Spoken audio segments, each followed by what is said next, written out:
Olá pessoal, nesse vídeo nós vamos falar sobre os parâmetros que são utilizados para o dimensionamento de decantadores. Então no vídeo anterior explicamos aí como é que era considerada a análise de um decantador, né? Os campos então consideraram o funcionamento de um decantador na condição de um decantador ideal, e aí nesse decantador se considera que ocorre sedimentação discreta.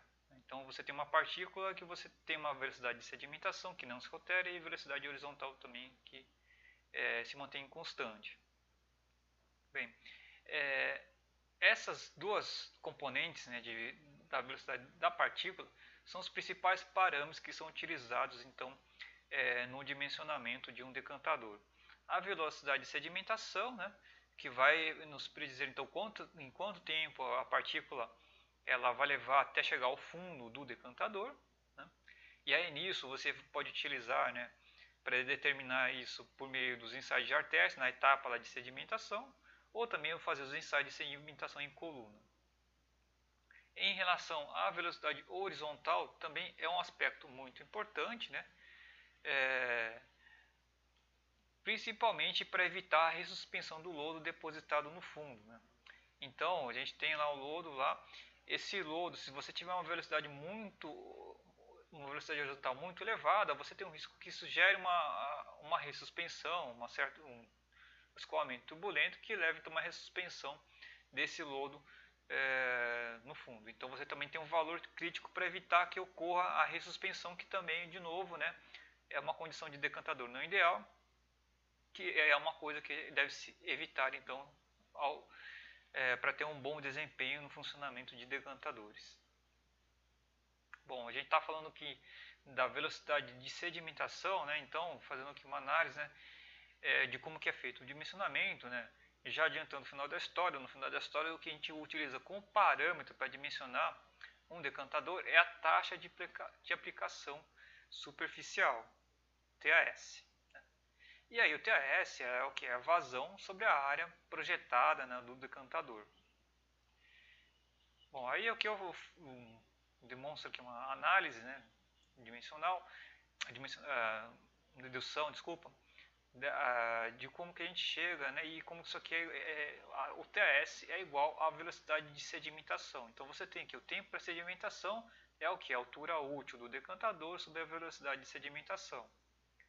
E aí você tem aqui o tempo que a partícula aí fica lá no decantador, né? O tempo lá no decantador vai ser o que? O comprimento do decantador dividido pela velocidade de escoamento, então, ou seja, ou velocidade horizontal, né? E se a gente multiplicar em cima e embaixo pela área do decantador, né? Então você tem aqui o comprimento, né? Aí a largura e a altura útil. Então isso aqui vai ser o volume útil do decantador. E aí vai a velocidade, largura, altura, isso aqui vai ser então correspondente à vazão nesse decantador. Então a gente tem aqui volume útil sobre vazão. Né? Se a gente dividir a vazão pela área projetada, né, a gente tem que o volume útil dividido pela área projetada, então vai ser a altura útil, certo? Então isso aqui é do tempo de deslocamento, né? E aqui então ao tempo de sedimentação, e a gente tem que esse tempo de deslocamento e o tempo de sedimentação vão ser os mesmos, né? A gente tem aqui o tempo da sedimentação e o tempo aqui do deslocamento. Então, esse TD corresponde a essa componente horizontal. Né?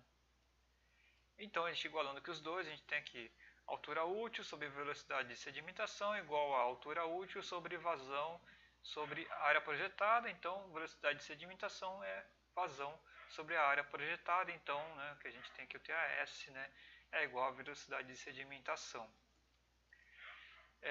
Só para ilustrar, né, isso aqui são os valores de referência aqui da norma, né, depois na aula de projeto eu explico melhor para vocês, né, mas a norma estabelece então alguns valores na falta, né, de ensaios, né, para o TAS. Então ela estabelece dois valores, né, aqui, velocidade de sedimentação, com vazões menores que 1.000 metros cúbicos por dia, velocidade de sedimentação de 1,74 centímetros por minuto ou 25 metros cúbicos por metros quadrados por dia.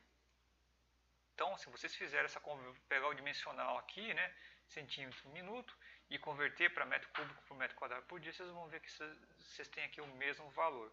Mesma coisa aqui, né? Você tem um teste de 35 metros cúbicos por metro quadrado por dia, que é equivalente à velocidade de sedimentação de 2,43 centímetros por minuto. E a gente vai ver que a maior aqui vai ser de 40 metros cúbicos por metro quadrado por dia.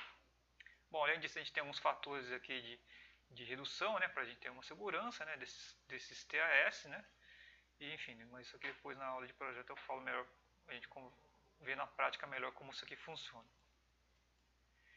E, e o outro aspecto então, que é utilizado no dimensionamento é a velocidade longitudinal, né, aqui também eu cito aqui a norma, né, a gente vai ter valores aqui, que em função do número de Reynolds, né, em função da velocidade de sedimentação. Quando você tem aqui essa velocidade de sedimentação determinada por ensaios, né, vai ser utilizada dessas formas, mas aí na falta da velocidade de sedimentação determinada por ensaios, então você também tem os valores adotados, e aí para vocês terem uma ideia, né, esses valores vai no decantador convencional de 0,5 a 1 centímetros por segundo no máximo, né, e no de alta taxa de 0,35 a 0,60 centímetros por segundo. Então, ou seja, né, velocidades aqui bem baixas. Então, esses aqui são os dois principais parâmetros que são utilizados para dimensionar os decantadores, né, e a gente se vê então no próximo vídeo.